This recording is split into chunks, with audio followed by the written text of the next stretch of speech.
Bonjour à toutes et à tous, soyez les bienvenus à l'écoute d'RFI, Radio France Internationale, en direct de Paris, il est 18h. Le journal en français facile. Adrien Delgrange. Nous sommes le lundi 7 juillet, au sommaire de cette édition. Un jeune Français parti faire du vélo en Iran n'a plus donné de nouvelles depuis 3 semaines.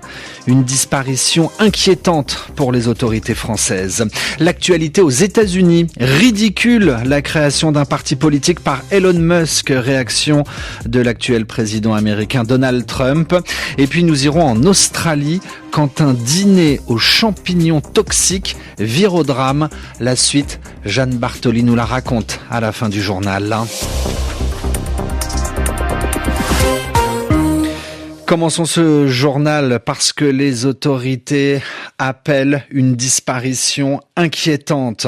En Iran, un jeune touriste aux nationalités française et allemande n'a plus donné de nouvelles à ses proches depuis 3 semaines.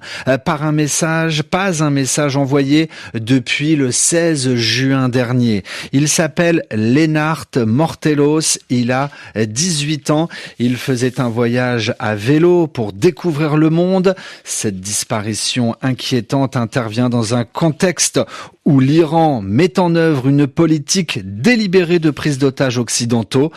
Alice Froussard, que sait-on exactement de ce jeune homme ? Lennart Mortelos a tout juste 19 ans. Originaire de Besançon, il avait commencé un long périple à vélo depuis le 13 août 2024 dans le cadre d'une année de césure. Son objectif était d'arriver au Japon et d'après son compte Instagram qu'il alimentait jusqu'à sa disparition, il était arrivé en Iran en mai 2025. Son visa allait expirer, comme il l'explique dans une vidéo. Ça fait plus d'1 mois que je suis en Iran, à beaucoup profiter, voir des paysages magnifiques et surtout rencontrer des personnes incroyables. Je vais faire quelques étapes en stop qui vont m'éviter de rouler sous 40-50 degrés dans le désert. Abonnez-vous et suivez l'aventure. Direction le Japon, Tokyo. Dans un autre post, publié 4 jours avant sa disparition, ce passionné de voyage expliquait que son passage par l'Iran avait fait l'objet de vifs débats avec son entourage, qui le décrivait comme un pays dangereux. Une mise en garde que le jeune bachelier jugeait exagérée. Lui ne voyait que la météo ensoleillée, l'architecture, la culture et les paysages à couper le souffle. Mais le Quai d'Orsay le rappelle, il reste recommandé aux ressortissants français de ne pas se rendre en Iran.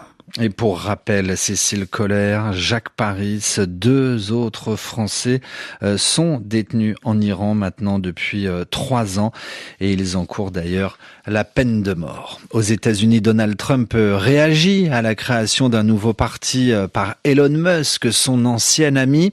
Décision qualifiée, je vous le disais, de ridicule par le président américain. Je pense que cela ajoute simplement de la confusion, déclare Donald Trump, le patron de Tesla et SpaceX présente lui sa formation, appelée le Parti de l'Amérique, comme une alternative, une autre possibilité face aux 2 grands partis dominants dans le pays que sont les démocrates et les républicains. Au-delà de la politique, Elon Musk a-t-il un intérêt financier à créer ce nouveau parti politique ? Réponse de notre invité, Jérôme Viala-Godefroy, professeur à Sciences Po Saint-Germain-en-Laye.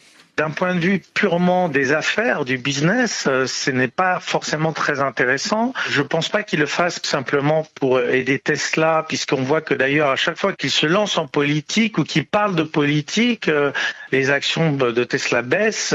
Il en est de même pour le reste de ses affaires. Donc ce n'est pas dans un intérêt purement d'affaires. Je pense que là on est vraiment dans un domaine d'ego. Ça semble un peu étonnant, mais parce que ça correspond aussi à ses idées, à son idéologie. Et puis cette idée aussi de la dette, c'est très important pour Elon Musk. Il a cette vision qu'effectivement la dette, ça empêchera l'Amérique d'avancer. Et d'ailleurs, il met ça par rapport à un problème pour aller éventuellement sur Mars, pour avoir l'assise financière de l'État et aussi pour pouvoir aller sur Mars. C'est toujours un de ses projets à long terme. Jérôme Viala-Godefroy a été l'invité à la mi-journée d'Anne Kantner.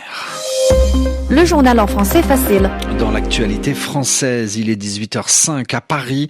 L'Assemblée nationale vient d'observer 1 minute de silence. 1 minute de silence en hommage au député Les Républicains Olivier Marleix. Olivier Marleix, à 54 ans, s'est suicidé. Il a mis fin à ses jours, à son domicile, dans des circonstances qui ne sont pas encore précisé. À la page justice, un non-lieu. Il n'y a pas lieu de poursuivre en justice 3 ex-membres du gouvernement français. Décision de la Cour de justice de la République. Les 3 personnalités sont l'ancien Premier ministre, Édouard Philippe, les 2 ex-ministres de la Santé, Agnès Buzyn, Olivier Véran. Ils étaient tous les 3 jugés dans l'enquête sur la gestion de la pandémie de Covid-19 en France. Une réaction, celle d'Olivier Véran, un non-lieu sans joie ni soulagement qui n'effacera ni les menaces de mort ni les insultes. Ce procès qui s'est terminé aujourd'hui à Marseille et qui concernait ce drame dit de la rue d'Aubagne. Il y a 7 ans, dans cette rue du centre-ville de Marseille, s'effondraient 2 immeubles. 8 personnes sont mortes. 7 ans plus tard, le tribunal correctionnel de Marseille a rendu son jugement.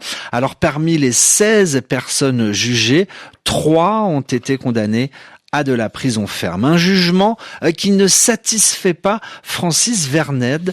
Il est le directeur régional de la Fondation pour le logement des défavorisés, ex-Fondation Abbé Pierre. On a une petite incompréhension ici parce qu'on a l'impression que ici le tribunal n'a pas considéré que le fait d'être propriétaire, ça venait avec plus d'obligations que le simple fait de se rendre à une AG.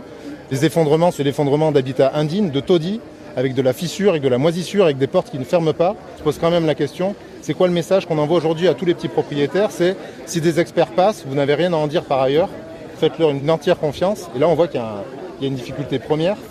Si on allait visiter aujourd'hui ce qu'étaient ces logements en 2018, on se dirait tout de suite qu'ils sont inhabitables. Par contre, les loyers étaient demandés. Des propos recueillis par notre correspondante à Marseille, Elisa Amourette, après le jugement dit de la rue d'Aubagne.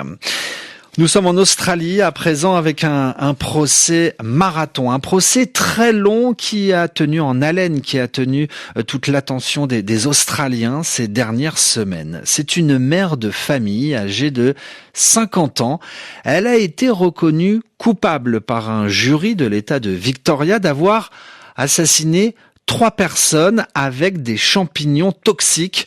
À l'été 2023, Erin Patterson avait invité à déjeuner plusieurs proches à sa table, dont son ex-mari et ses ex-beaux-parents. 3 invités qui sont morts 1 semaine après le déjeuner. Jeanne Bartoli.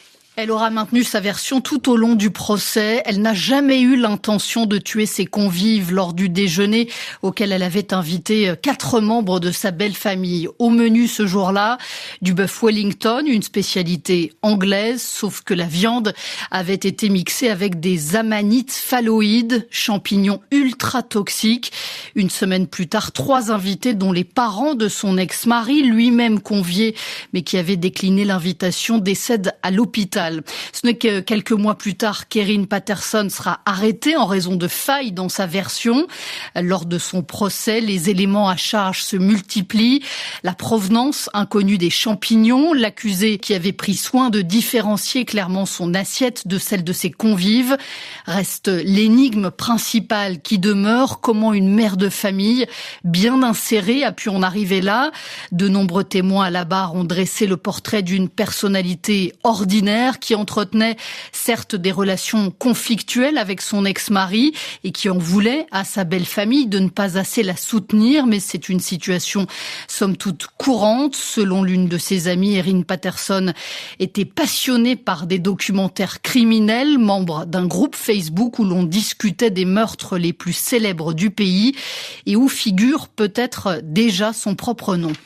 Jeanne Bartoli, un dernier mot de sport, le Tour de France à vélo, où le sprinter belge Jasper Philipsen a abandonné.